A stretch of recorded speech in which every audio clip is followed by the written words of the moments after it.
What is up, sexy people of the internet? It is Dave, it is Duncan, back Metal Epidemic for another tech review. Part of the channel where we review the latest tech from wired headphones, to Bluetooth earphones, to microphones, and much more. For this review, we are checking out the Bowers and Wilkins Px7 S2 wireless over-ear headphones. Are you a headphone company unless there's two surnames and an and in the middle? You be the judge.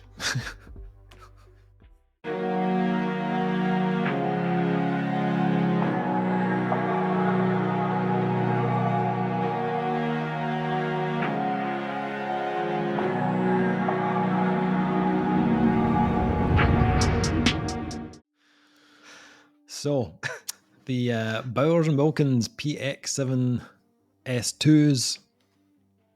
Here we go, Duncan. Here we go. Firstly, here's what we know, Duncan. What's give us the tail of the tape, Dave. Here's the tech spec, Duncan. The Px7 S2s are the upgrade to the Px7s, and have been carefully designed for comfortable extended listening with luxurious memory foam earpads that perfectly encapsulate and cushion your ears, and an elegant You were fabric. about to say anus. I swear to God, I was like, you were just kind of leaning forward a little bit. I was like, I'm supposed to sit in them, Dave. The custom designed 40mm biocellulose drivers, plus a frequency range of 20Hz to 20,000 Hz, and a 24-bit capable wireless platform combine for a truly immersive listening experience that allows you to hear more of what the artist wants you to hear. The Px7 S2 headphones bring you closer to the original recording, so you'll hear the music exactly as the artist intended. With 30 hours of listening from a single charge, you can enjoy the experience for over a day at a time. 15 minutes of charge will give you roughly 7 hours of playback. The Px7 S2s use a total of 6 microphones, 2 for measuring the driver output, 2 for ambient noise detection, and 2 for voice clarity and call quality, resulting in an outstanding noise cancellation that shuts out unwanted intrusions without harming your favourite music dynamics and energy. Careful positioning and angling of those microphones ensures excellent call quality too, even in noisy environments. The Px7s are Bluetooth 5.2, USB-C charging. They have wear detection sensors and are compatible with the B&O app for adjusting EQ and ANC options. Whilst they are not water resistant, they do come in 3 different colours: black, light grey and blue. Price wise, they come in at around £300 just now anyway, which also includes a carry case. Big old carry case. Yes, it does. Yeah. So Duncan and I have spent a little bit of time with the headphones. Wind it, dined it, 69'd it, you know what I mean? All the good stuff. To get a little kind of feel for the look and the sound of them. As usual, before we get into the sound, let's talk about everything else. So packaging, usual stuff. This is your Bowers and Wilkins box, the Px7 S2s.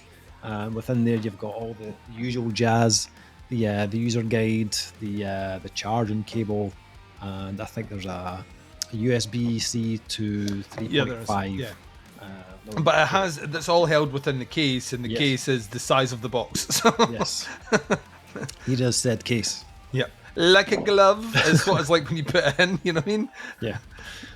So this is your case, and in here you have all your cables and stuff for the headphones.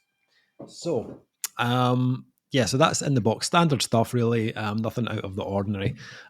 Okay, next thing, design, build quality of the headphones themselves. We'll come on to the sound and stuff in a minute, but in terms of the design and the build quality, like straight away, I really liked the look of the headphones.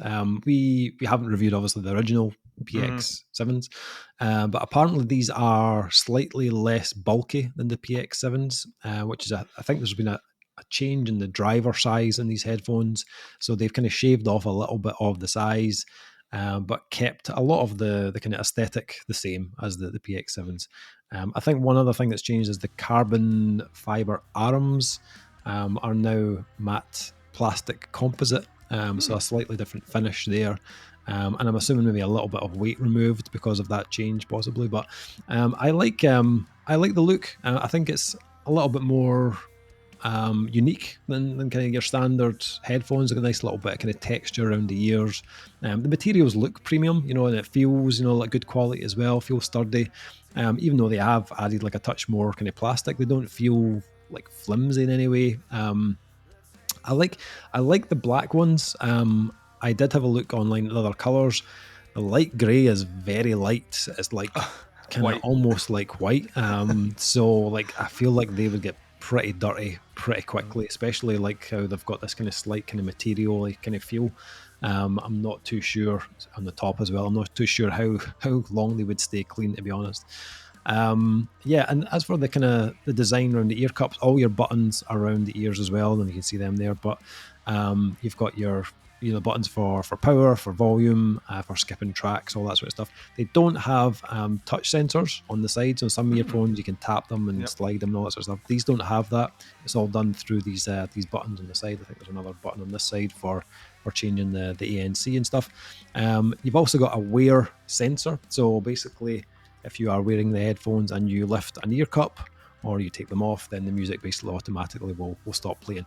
You have to switch that on in the app, though. It doesn't happen automatically. I had to go in and actually turn that on before it worked. But it's not the fastest either. Like I did notice, like when someone was shouting, I was like this, and it took a few seconds for it to actually stop. But it does work. So you Fire! Fire! What? Burning alive. And then in terms of design and look, I do quite like these. Quite nice materials. As I said, looks very premium. You think? Yeah, like to me, there's something like kind of futuristic yet traditional about them. Yeah. Like if you've been in like a studio, like recording music or stuff like that, and like there's something kind of authentically kind of studio wear about them. But like you say, specifically the design of the attachments which are holding the cups together off the headband at the top kind of give it this kind of weird kind of cyber futuristic look as well. I thought the let me put it this way, sometimes we've reviewed headphones and we're like that, these are £250, and then we look at it more like these are £250. Like these are £300. I get why they're £300 from looking at them. They look like someone has spent some money building them. So yeah for sure. So that's the kind of design and look. The next part we're going to look at is weight and comfort. So the weight of these is 307 grams, which is, in comparison to other headphones we've reviewed, is probably near the top of the top end of the weight chart, I suppose. These there's a few that kind of reach above the 300 grams. At most sit like kind of 250 to 280 roughly. These are obviously slightly heavier, but not in a way that I felt it. I actually found these pretty comfortable for long periods. As I mentioned, the headband and the ear cups both have memory foam. It's nice and spongy, and there's a kind of decent amount of filling in there as well between the three. So I felt they were very comfortable for long periods. I didn't feel like the need to kind of move them around a lot. I wasn't getting like kind of hot spots or kind of pain in any area. The memory foam does a good job of keeping these from giving you that kind of discomfort around the ears, or like the kind of like a build-up of heat and stuff like that. I didn't get that either. I was quite happy with the weight and comfort. Didn't find them overly heavy at all. Yourself, what did you feel on that side? I had to take my earplugs out. Oh, did my you? ear stretchings, okay. I physically had to. My ear didn't. But once again, I've got stretchings in my ear, which forces my earlobe to be longer than it is. So I couldn't comfortably fit my ears inside it. So I had to physically take my plugs out and then kind of tuck my ear up. Glamorous as fuck. Tuck my earlobe, my flappy earlobe up inside the cup there. And once it was in, it was fine. Same as you, I didn't actually. I think the longest duration I wore them was close to 2.5 hours, and I didn't feel like they were overheating. Like in terms of my ear, I felt ventilation wise, like it held up really, really well. Which is important when any sort of fabric is involved with a headphone, because if your ears start to sweat, fabric will just soak that up, and after a while, your headphones get skanky. Awesome. So I thought it was good. Also, the band along the top, Comfortable, not too compressing. Sat really nice on my head. So the wear and the feel, I was actually surprised when you read out the weight there. I didn't think they felt that heavy at all. So I didn't either. No. As usual, we checked out a classic metal album to go with this review. Oh boy, did we ever. It was Davey's pick this week. Yeah. We decided to pick, obviously, usually something we've listened to for a long period of time. We're very used to that album and know the ins and outs of it. And for this review, we chose Mechanical Spin Phenomena by Epidemic.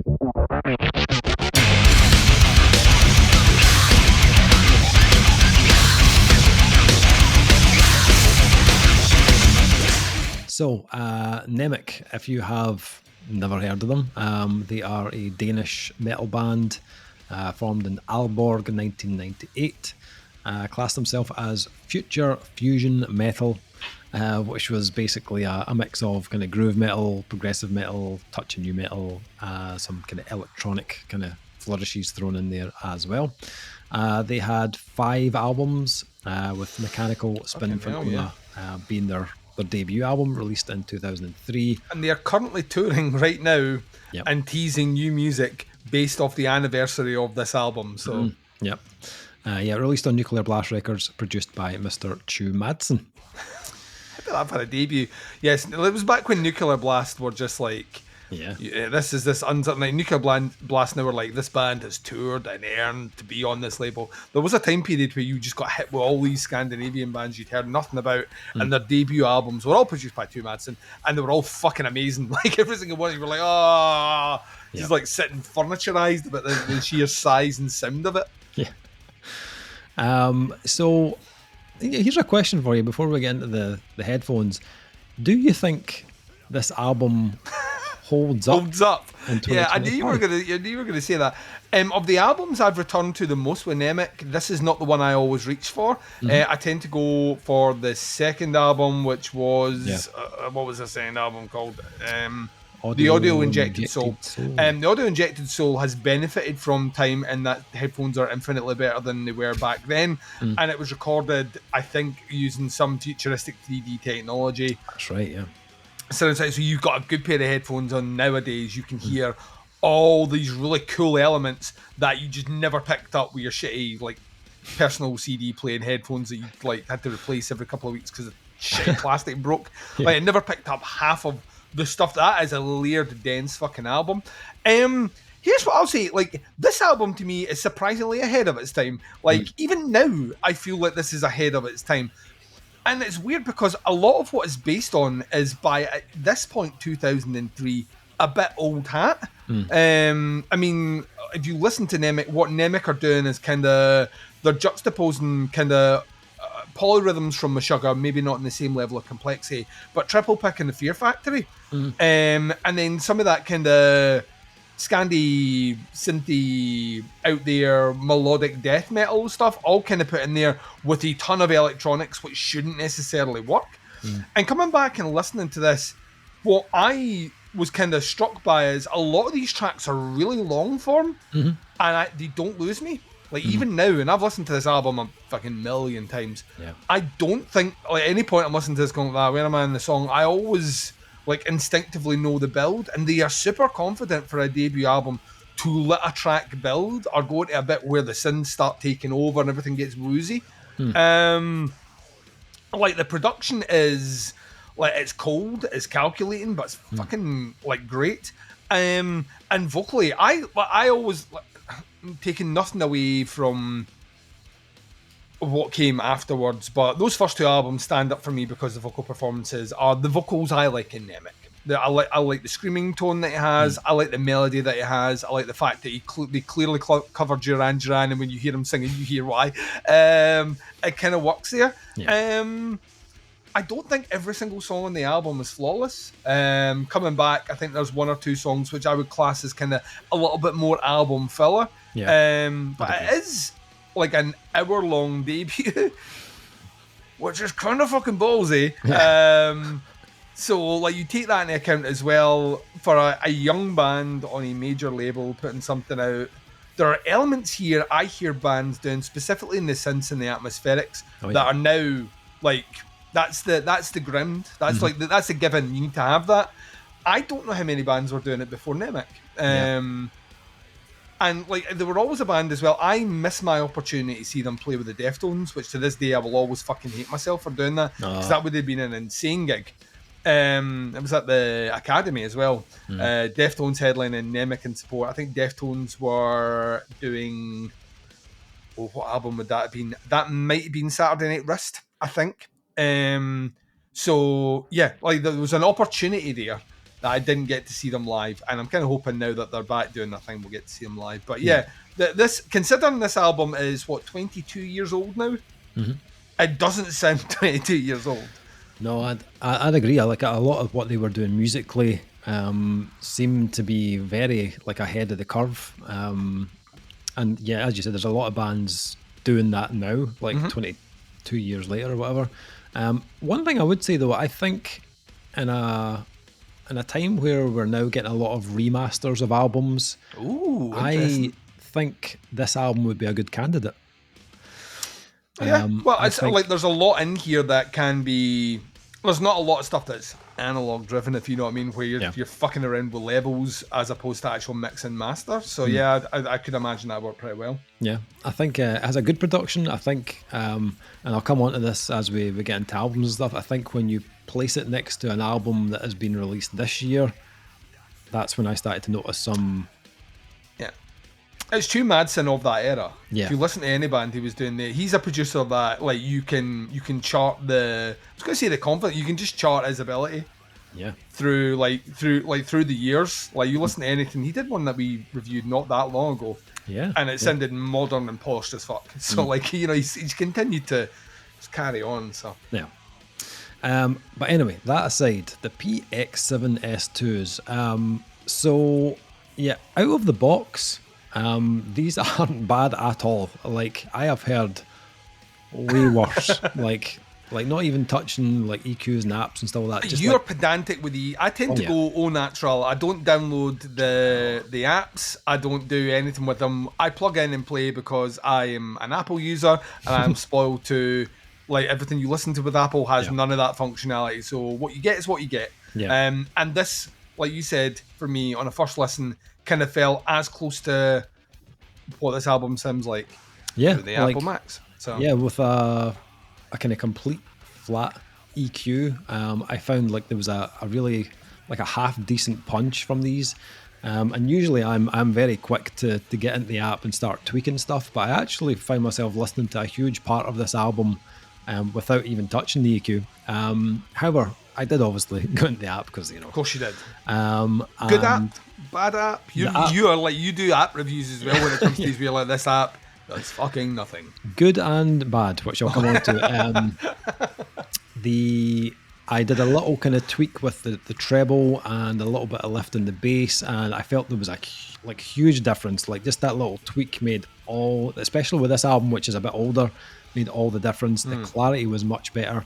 Much more crisp, nice sharpness in the drums, and the cymbals were cutting through nicely, and the bass was nice and punchy. Especially, Nemec are known for those kind of double kicks with the big sync up with the guitar part. So that stuff was coming through excellent. And I'll come back to bass specifically on some additional albums we checked out because it's not perfect, but I'll expand on that later. My gripe with the app was. You can adjust the treble and the bass, but there is no mid adjustment on the app. It's basically. Do we have any indication why they've removed the mid adjustment? I have no idea. It's very odd. Bass and treble, but no mids.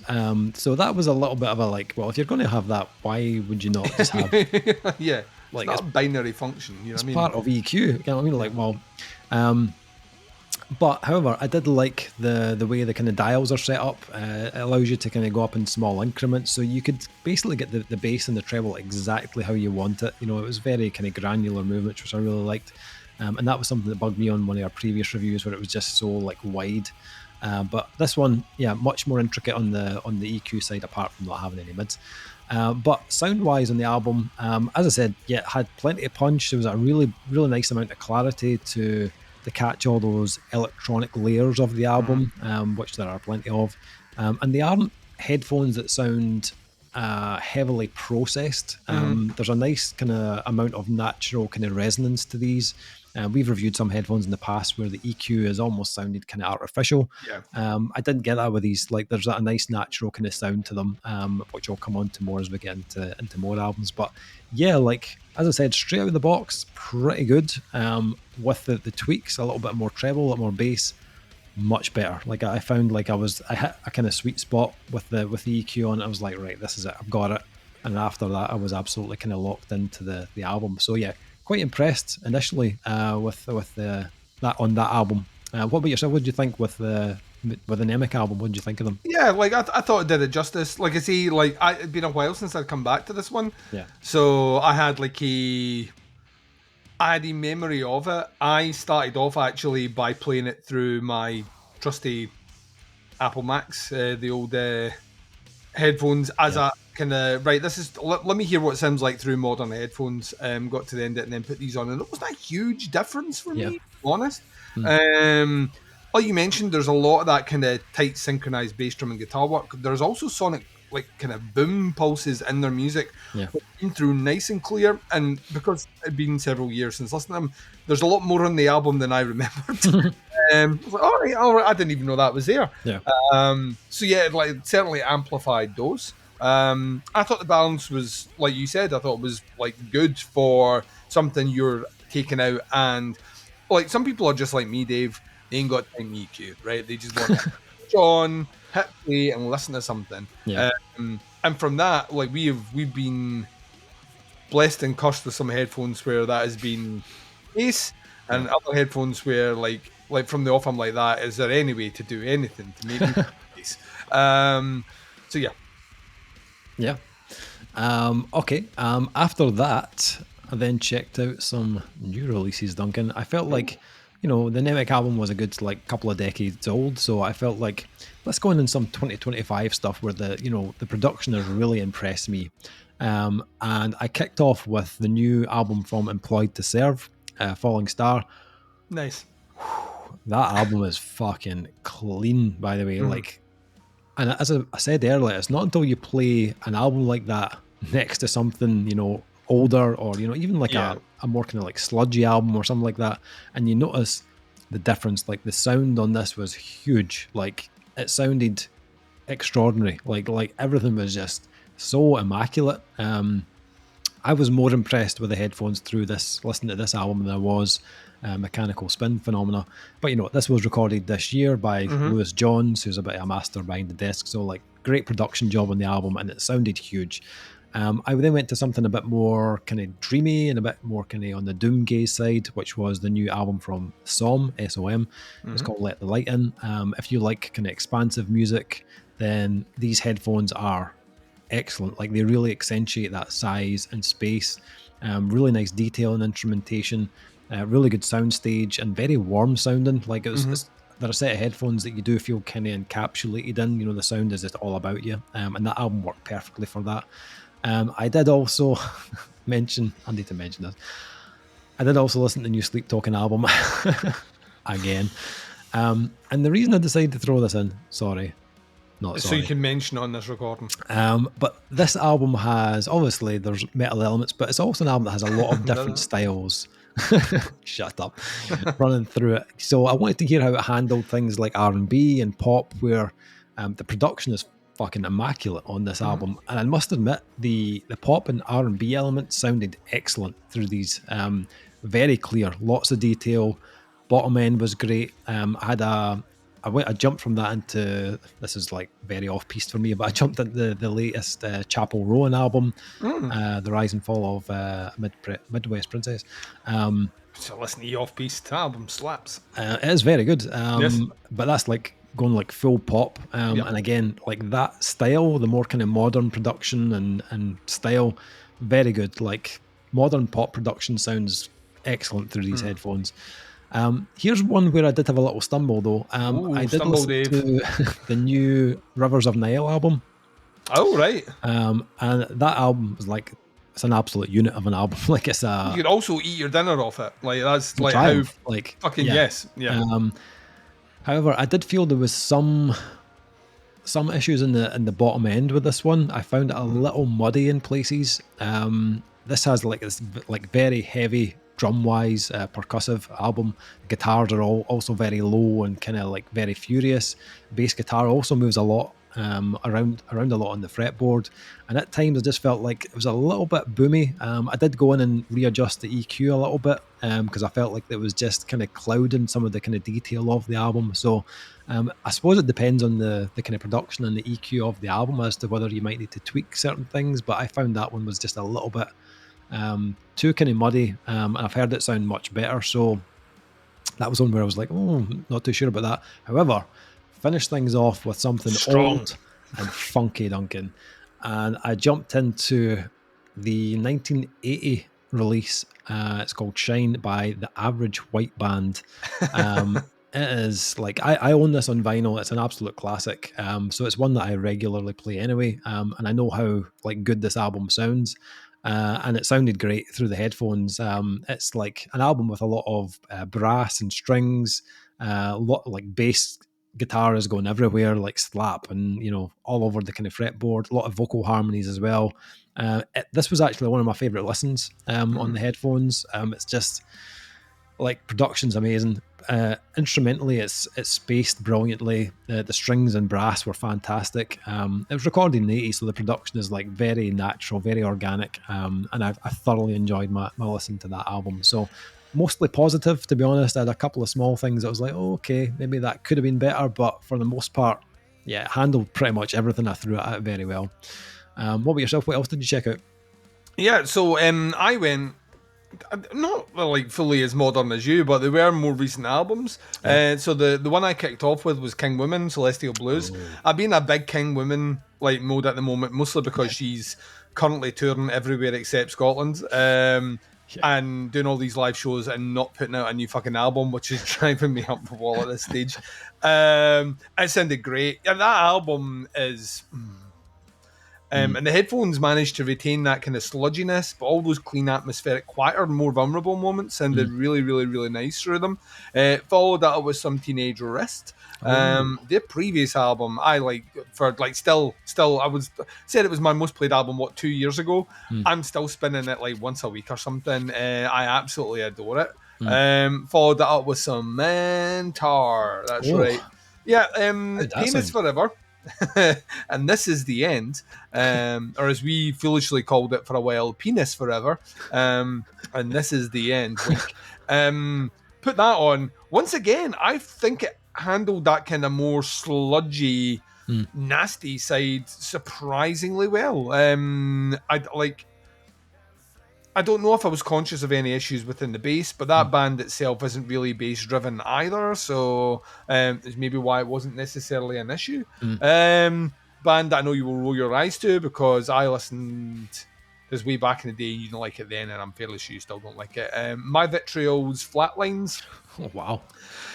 Once I think it's because I'd listened to Teenage Wrist and it just kind of put me in that mood of I need to listen to something that came out at the turn of the century, and is just kind of makes me want to be all like sad and college emo. So went to listen to that. I still stand by that album. I think that album to this day is hugely underrated, and I think the fact that the band, like you forever see articles on how great this album is, I think the fact that the band never capitalized on it at all, or were never bigger than what they were at that moment, probably speaks to the fact that they maybe only had that one album in them. Yeah. Because like everything that come after it was okay, but it was not as good as Flatlines. Flatlines is at least shit. So yeah, check that one out. And then did Duran Duran's Greatest Hits. Nice. Now, the reason I did Duran Duran's Greatest Hits, and we kind of talked about this already, is because we reviewed Nemic. And of course, while I was listening to Nemic, I ended up listening to hear them doing Wild Boys, and I was like, well, but I'm not listening to them fucking ages. Went back, listened to a little Wild Boys, and then I was like, that list, we're doing it, and got the Greatest Hits on. I was reeling. I was Girls on Film.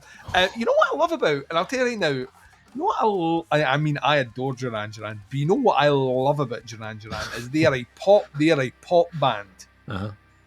who at their instruments are all exceptional at their instruments. And what people don't know about Duran Duran is until Simon Le Bon became their like full-time proper singer and they moved into that, they were a prog band. They have a prog album out before they like kind of landed with their like, and that's why on most of their early albums there's always an end song which is proggy and weird as fuck, because I think that was them saying like that, no, we haven't changed.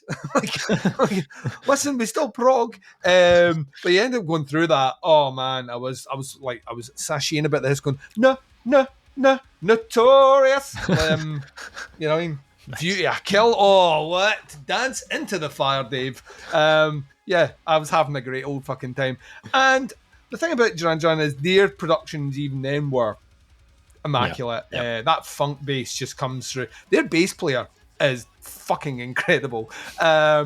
Just like a guy that you know could just at any second just break out some Mark King shit, but he's not gonna. So yeah, that's what I finished off, and it also sounded great. So I put it through its paces, Dave. Nice. I put them through their paces. I like it. Okay, moving on to noise cancelling. On the noise cancelling front, I would say I was happy with the levels of ANC. I don't think it's quite as shut off as I've heard from the likes of. I always go back to the Apple AirPods Max because it's just like you're deaf when you're wearing them. Or even the Sony. The Sony 1000X M5s. I think that was most likely. Is the world ending around me? How would I know? Yeah. But I think it removes enough background noise that is absolutely adequate. It's certainly not bad on the NC front. Just maybe not as good as I've heard elsewhere. But yeah, no real complaints on that front. Yourself? Same, yeah. Like you mentioned it, the gold star, the gold standard for me is the Apple Max. And I don't think I've ever listened to anything that gives me the same level of noise cancellation. This wasn't bad at all. I've got two kids, right? One is an 11-year-old who's getting into metal at the moment, kind of hardcore into metal at the moment, and the other one is 3 and loves Bluey. So I like one room I'm walking into, I'm getting, people equal shit, and I'm like, yay! And I'm going to the next room, we're like, this is a Bluey song, like this, and I just like let's do a little noise cancelling, and I was walking through, and you know what? Without music, couldn't hear it. So I will take that one. It was I don't cry often, but there was a wee tear in the corner of my eye where I was like, this must be what people are like with it, kids. That's a one. Yeah. A couple of small things to finish. Bluetooth, like super quick connectivity. I downloaded the app, as I said. So if you are using the app, it's quite handy just to keep an eye on like your battery percentage, and also tweak settings, EQ and stuff like that. Nice, easy user interface on that as well. And once I connected to the headphones and my phone and stuff, it was pretty much instant as soon as I switched them on after that. So no real issues there. And same with the battery, like it's 30 hours, which is excellent. When are you ever going to need that, really? But I like the fact that you can also get 7 hours worth out of 15 minutes to charge. That's like that do you for a day at work or whatever. So yeah, long haul flight, Dave. Or a long in between 15 minutes to charge this bitch before this plane takes off. We're ready to rock. So final thing, ratings. What are we thinking scores wise for these PX7s? These are pretty damn good, to be honest. I thought like on the comfort front, I thought they were excellent, like very comfortable headphones, never had any issues or discomfort at all. I love the look of the headphones as well. I think they look really nice, sleek, and they don't like stick out too much or anything like that. Battery, Bluetooth, great. Noise cancelling is good. It's it's not exceptional, but it's good enough. The app, I felt that was good, apart from a couple of small things in the on the EQ front, just like that. Not having that option to adjust the mids on there would be nice. Like it feels like a little bit of a drop the ball misstep, yeah. And sound wise, like no real major gripes. There was as I said, there was like a couple of moments where I felt like the bass was a little heavy and a little muddy, but you could adjust that in the EQ if you felt it was too much. It just means you've got to kind of go back in and out. But good case as well, good sturdy case. And price wise, like for 300. I think that's pretty decent, considering the quality they're getting for on these headphones. I think 300 is pretty good. tick a lot of boxes for me. Very small gripes, to be honest. For the most part, I think these are excellent. I'm going to go 4.5 on these. I think they are one of the better sets of headphones we've reviewed so far on the channel. What are you thinking yourself on the score front? I'm going slightly below you. I'm coming at a 4. And actually, mine's is the small detail I mentioned earlier on. I don't like having to take my earplugs out at all if I can avoid it. So it's actually, in saying that, like, you don't design headphones for people that have ear tunnels. You know what I mean? I get why it's not like that, but... some of the other headphones we've used, I've never complained about that. My ear's going fine. So I found the cup size just a little bit smaller than what I'm used to. So I'm going to give it a 4. But everything you said out with that is gospel. The gospel. So that is the Bowers & Wilkins Px7 S2 wireless headphones. I'll put some links below to the actual product itself so you can check out online. As I said, they were sitting about 300 just now, but that does kind of fluctuate. I've seen them go up to as high as 450, so it just depends really what time you hit them at. So check them out, have a little look yourself. If you've got them or thinking about getting them, feel free to hit some comments up in the or throw some comments in at the bottom there if you fancy. Do something with the comments. Yeah, ask us a question if you like. That is the review. Thank you for watching. Much appreciated. We'll be back with another tech review very soon, but until then, take care. Speak to you soon. Bye, everyone.